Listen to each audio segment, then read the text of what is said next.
Ibinasag na ni Dominic Roque ang pananahimik sa gitna ng isyung break na nga sila ni Bea Alonzo. Yan at iba pa sa report na ito. Nobody tells you what is so cold. Ito ang sweet video nila ni Bea Alonzo na ipinost si Dominic Roque noong Oktubre. Sa gitna ng balitang hiwalay na sila, muli itong binahagi ni Dom ngayong araw.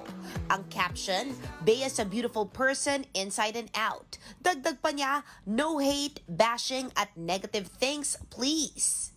Maging ang kapatid ni Dominic, may paglilinaw kaugnay sa ipinost niyang wolf in sheep's clothing. Noong Martes, work-related daw ang post niya at hindi niya naisip na mabibigyan ito ng ibang kahulugan. May pasabog naman ang showbiz columnist na si Nanay Christy Fermin tungkol sa breakup umano ng dalawa. Meron pong politikong involved dito sa isyong ito. Kami na po ang nagsasabi, madiin naming sinasabi ni Romel, meron pong politiko na sangkot sa isyong ito.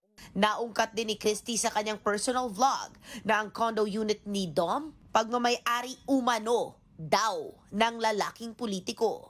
Oo, may trabaho siya. Pero walang definido na sagot kung ano yung trabaho na yon. At ang condo unit pala na tinitirahan nitong si Dominic ay nakapangalan sa isang napaka-controversial na politiko. Hoy! Ay! Politiko ang sinabi ko, lalaki ha. Lalaking politiko.